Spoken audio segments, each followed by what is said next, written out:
Ako po ay bumabati sa inyo, mga tito at tita. Sa tag-araw na mainit at maalinsangan, ang patula ay isang lutuing malamig, mura at laging nasa hapag ng bawat pamilya araw-araw. Marami pa ring mga tito at tita ang akala ay sobrang ligtas ang patula, kain ng kain walang problema para daw lumamig ang katawan. Subalit ayon sa agham at gamot na tradisyonal, kapag mali ang pagkain ninyo, kapag kumain kayo ng mapait na patola o pinagsama ito sa ilang bawal na pagkain sa kusina, ang masustansyang ulam ay nagiging sanhi pa ng sakit. Ang masamang gawaing ito ay dahan-dahang nakakabawas ng calcium, nagdudulot ng panghihina ng kalamnan, pananakit ng buto-T kasukasuan, at nagiging sanhi upang lalong manginig at manghina ang mga binti kapag naglalakad. Upang matulungan kayong maprotektahan ang kalusugan, sa maikling video ngayon, ako po ay diretso na sa punto at ibabahagi ng malinaw kung ano ang kahangahangang pagbabago ng katawan kapag regular na kumakain ng patola. 5 maling gawin na dapat iwasan upang maprotektahan ang buto-T kasukasuan at 3 malalaking bawal na hindi kailanman dapat lutuin kasama ng patola. Makinig po kayo mga tito at tita. Marami ang akala na dahil puno ng tubig ang patola ay walang gaanong sustansya. Ngunit ang totoong agham ay nagpapatunay na sa 100 gramo ng patola ay may tagong kayamanan ng mga bitamina at mineral na sobrang mahalaga sa katandaan.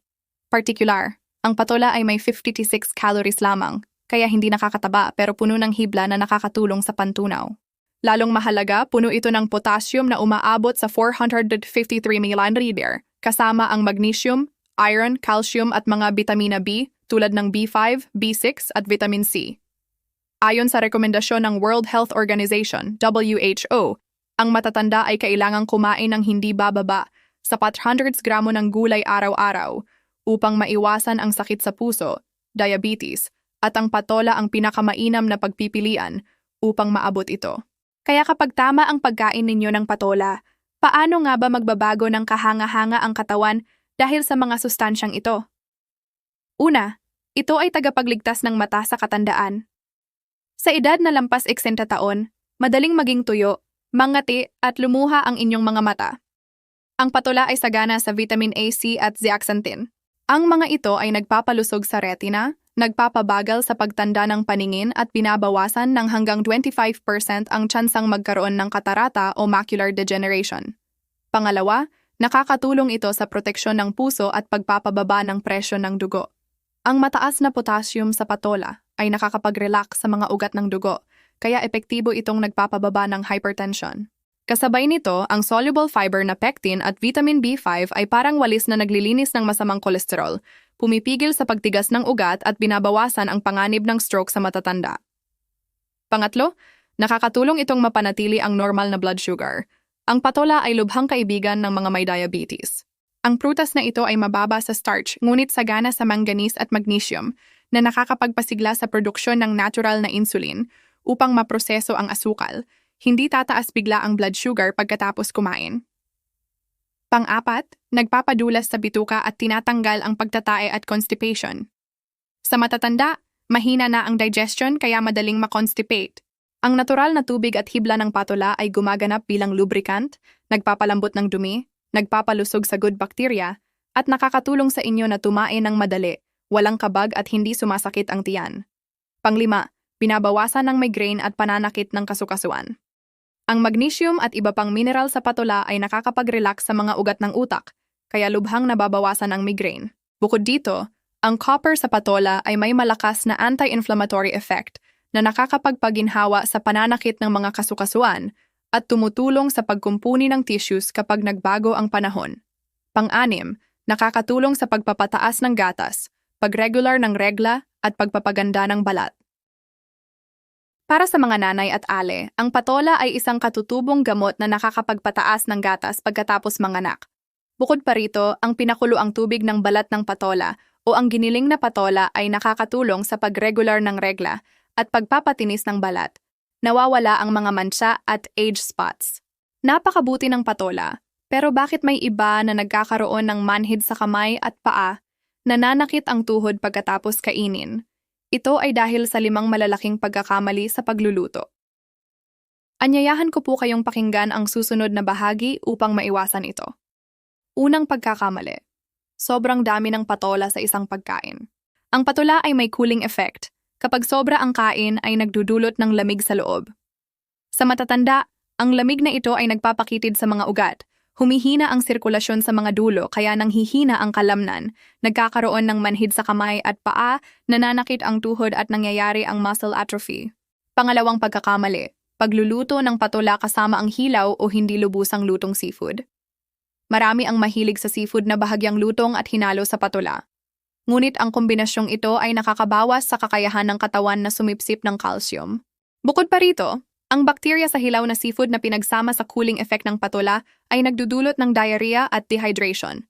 Nagiging sanhi upang manghina at manginig ang mga binti ng matatanda. Pangatlong pagkakamali. Kain ng patola kapag gutom na gutom. Marami sa inyo pag-uwi galing bukid, palengke o lakad sa umaga. Gutom na gutom ay agad nakakain ng maraming sabaw ng patola para maibsan ang uhaw at init. Ngunit ito ay lubhang mapanganib sa katandaan. Kapag walang laman ang tiyan, ang mga ugat ay nakikitid upang magtipid ng enerhiya. Kapag biglang ininom ang maraming malamig na sabaw ng patola, ito ay nagdudulot ng internal thermal shock. Ang tiyan ay nagiging iritado, biglang sumasakit, nagkakaroon ng severe abdominal pain at kabag. Kapag paulit-ulit ito, nasisira ang lining ng tiyan at lubhang nanghihina ang digestion. Kapag mahina na ang digestion, hindi na kayang i-convert ng katawan ang pagkain sa enerhiya para sa kalamnan. Kaya marami sa inyo ngayon ay madaling mapagod ang kamay at paa, lumulubot ang muscles, mabigat ang hakbang at hingal na hingal kahit maikling lakad lamang. Ang payo ko, kapag gutom, kumain muna ng kaunting mainit na kanin, lugaw o nilagang itlog bago kainin ang sabaw ng patola. Pang-apat na pagkakamali. Kain ng patola kapag may diarrhea o malamig ang tiyan. Kapag kayo ay nagdidiarrhea at malamig ang tiyan, sobrang hina ng digestion. Kung kakain pa rin kayo ng patola, parang nagdagdag lang ng malamig na tubig sa basang semento. Ang tubig at hibla nito ay lalong magpapagalaw sa bituka, lalong lalala ang diarrhea at pananakit ng tiyan. Lalong mapanganib kapag patuloy ang pagtatae, hindi na kayang sumipsip ng calcium at protein. Kakulangan sa protein ay nagiging sanhi ng malambot na kalamnan, kakulangan sa calcium ay nagiging malutong ang buto at nanghihina. Ang dehydration pagkatapos ng diarrhea ay nagiging sanhi ng pagkanginginig ng binti, pagkahilo at mataas na tsansa ng madapa. Kaya kapag hindi maganda ang tiyan, iwasan muna ang patola at uminom na lang ng mainit na tubig na may pulot. Panglimang pagkakamali, pagkain ng sobrang matandang patola dahil sa pagtitipid. Karaniwan sa inyo ang makatipid kapag sobrang lumana ang patola at may matigas na hibla sa loob dahil sa pag-aawa ay pinipilit pa ring lutuin. Huwag na po ninyong gawin ito dahil mas nakakasama ito kaysa sa pakinabang. Ang matigas na hibla ay hindi na kayang digest ng mahinang tiyan ng matatanda. Nagdudulot ito ng kabag, hangin sa tiyan at acid reflux. Bukod pa rito, para digestin ang matigas na hibla, lahat ng dugo at enerhiya ay napupunta sa tiyan, kaya lubhang nababawasan ang nutrisyon na nakakarating sa butot kasukasuan. Ang matandang patola ay walang gaanong bitamina at nakakapagod sa bituka. Kaya ang sobrang luma, iwan na lang po ninyong patuyuin para gamitin sa paghugas ng pinggan o pampahid sa katawan kapag naliligo, huwag nang ilagay sa hapag. Upang mapanatiling matatag ang inyong mga binte, hindi lang kailangang iwasan ang 5 pagkakamali, kundi dapat ding tandaan ang 3 malalaking bawal sa kusina. Una, huwag kailanman lutuing kasama ang hito o kanduli. Marami ang akala na masustansya ang patola na may hito. Ngunit ayon sa agham, ang hito ay may enzyme na sumisira sa vitamin B1, samantalang ang patola ay sagana sa vitamin B1. Kapag pinagsama, nasisira ang lahat ng vitamin B1, kaya sayang ang sustansya at pagluluto. Pangalawa, huwag pagsamahin ang patola sa singkamas o spinach. Ayon sa tradisyonal na gamot, lahat ng ito ay may cooling properties at puno ng hibla. Kapag pinagsama sa isang pagkain, masyadong malakas ang cooling effect kaya nagdudulot ng malamig na tiyan, kabag, at paulit-ulit na diarrhea. Lalong mapanganib ang patola at singkamas sa mahabang panahon dahil nakakaapekto sa reproductive health. Pangatlo, lalong mapanganib, huwag kainin ang mapait na patola.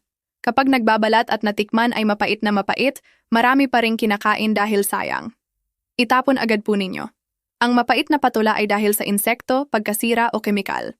Naglalaman ito ng alkaloid na nakakalason, nagdudulot ng poisoning, pananakit ng tiyan, pagsusuka at pagkahilo na lubhang mapanganib sa matatanda. Upang ligtas at masarap ang inyong pagkain araw-araw, narito ang tips sa pagbili at pag-iimbak ng patola. Una, piliin ang patola na katamtaman ang gulang. hindi masyadong bata o masyadong luma. Dapat mabigat, matatag at puno kapag hinawakan. Ang balat ay makinis, berde at walang mancha. Suriin ng mabuti kung may butas o tusok ng insekto. Iyon ay senyales na maaaring mapait at makakalason. Pangalawa, tamang pag-iimbak sa ref. Kung hindi pa kakainin agad, balutin ng plastic o ilagay sa lalagyan na selyado at ilagay sa meat keeper. Huwag hiwain muna bago iimbak dahil mabilis itong malanta at magkakaroon ng bakterya.